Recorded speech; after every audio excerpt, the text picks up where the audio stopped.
Welcome to the deep dive. You're here because, well, you like getting up to speed on interesting topics and fast. Today, we're diving into Minsk. It's the capital of Belarus, and it's got a story that's maybe more complex, more layered than you'd first think. Absolutely. We pulled together some really fascinating sources for you. There's history going back centuries, descriptions of landmarks, and, insights into Minsk today. Right. Think of this as your, let's say, curated shortcut to understanding this Eastern European capital. Yeah, exactly. Our mission here is to pull out the most, well, compelling bits of Minsk, give you those aha moments. Okay, so let's start unpacking. Minsk is old, like really old. Yeah. Our sources say it goes back over 1,000 years, first mentioned, 11th century? That's right. And what's striking, right away is why there? Why did people settle there so early on? Good point. Well, its location. It's where the Svizlak and Amiga rivers meet. That wasn't just a coincidence. It made it a natural spot for trade, for moving goods around. Strategic. Exactly. That early importance really set the stage for, well, everything that came after. And what came after was a lot of change, it seems. The sources talk about Minsk being under different rulers over the centuries. Oh. Part of the Grand Duchy of Lithuania, which was a big deal back then the Polish-Lithuanian Commonwealth, and eventually part of the Russian Empire. You really have to wonder how each of those periods left its mark, Good for that. Because it wasn't just flags changing, right? Each power brought its own culture, its politics, its building styles. So you can actually see that today. You can. I mean, you see the big Soviet-era stuff, sure. Yeah. But you also find these more elaborate Baroque details, curves, decoration, that sort of thing. And maybe even hints of Gothic styles, those more pointed, tall lines. It's this blend, this visual story of Minsk's past. It didn't just happen by accident. Interesting. Speaking of stories, the 20th century, well, that brought some major upheaval, World War II. The sources are quite stark about the impact. They are. Minsk seems like it was really caught in the middle, especially during the Nazi occupation starting in 1941. Reduced to rubble is a phrase that comes up. Yeah, and that's not hyperbole. It's like a literal description from the sources. And this destruction is, well, a huge turning point in the city's story. So the rebuilding must have been massive. It was. The Soviets put a huge effort into it after the war. But it wasn't just about, putting buildings back up. It was a conscious reshaping of the city. Right. Those wide boulevards, the monumental, sometimes quite imposing buildings you see a lot of, comes from this post-war plan, creating a new Soviet identity, basically. But the sources also hint that the past wasn't completely wiped out, despite all that rebuilding. Exactly. There are still pockets, areas that kept some of that older historical feel, which brings us neatly to some of the key landmarks, like Independence Square. Okay, yeah. Ploshchad Nezavisamosti. That's really the sort of the modern heart of Minsk. It's more than just a central spot. It's a big symbol of today's Belarusian identity.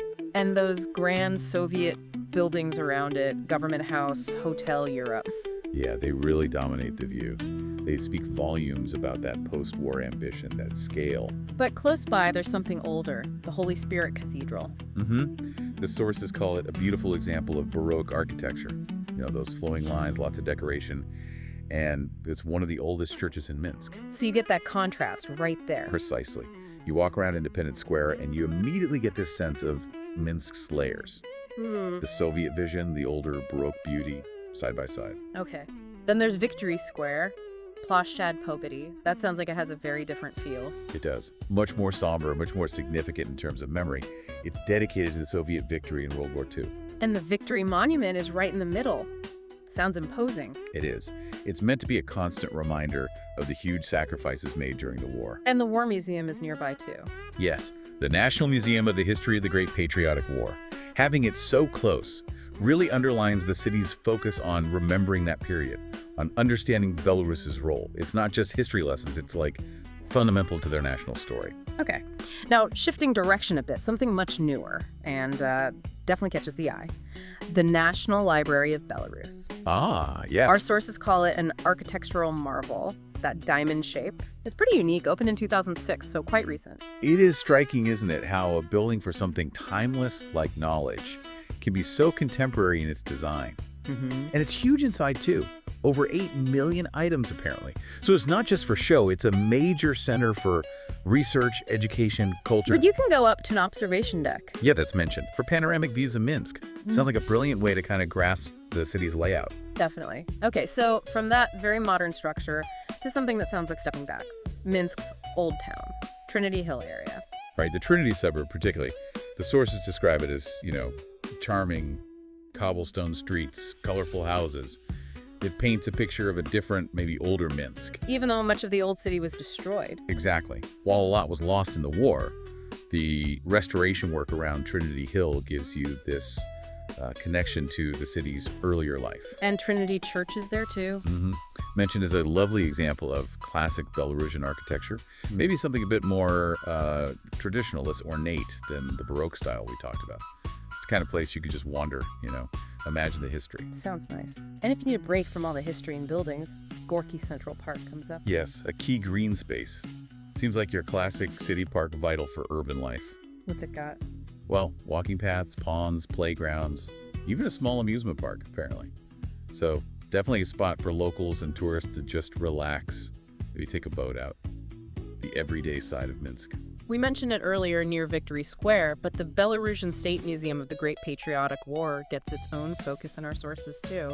Sounds quite powerful. It really does. The range of exhibits describe military gear, photos, personal stories.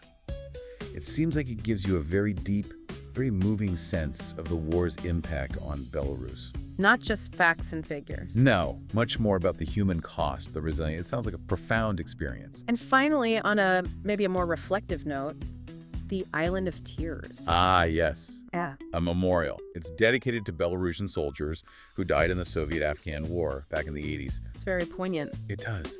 The description of the sculpture, grieving figures and its location surrounded by the river, it creates this space for quiet contemplation. A reminder that, even as cities grow, they carry these memories of conflict. So Minsk has clearly emerged from all this history, this wartime experience, into a modern city. The sources talk about a lively arts and culture scene now. Yeah, and what's interesting is how that modern energy exists alongside the weight of its past. How so? Well, you've got the big established places like the Yakubala National Theater, the Minsk Opera and Ballet Theater doing classical stuff. But there's also a growing contemporary art scene. New voices, new perspective. And festivals. Right? Things like the Minsk International Film Festival, the Slaviansky Bazaar Music Festival. They bring in an international crowd. Yeah. Really highlight that cultural vibrancy. And you can't talk about a city without mentioning food. Sources mention traditional Belarusian stuff. Dreniki. Yeah, dreniki, those potato pancakes. And borscht, of course. But also, there's a growing international food scene, too. So a real mix. Different kinds of restaurants. Seems like it, from casual spots to maybe fancier places, some offering city views.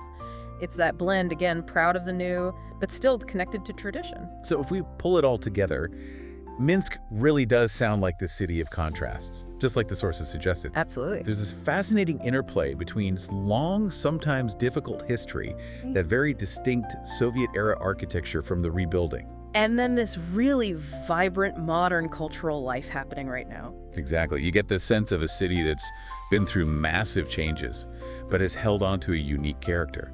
It offers, a really diverse set of experiences depending on what you're interested in, history, landmarks, or just soaking up the current atmosphere. So for you listening, wanting that quick but solid understanding of Minsk, hopefully this deep dive has delivered, giving you that shortcut to grasping what this capital city is all about.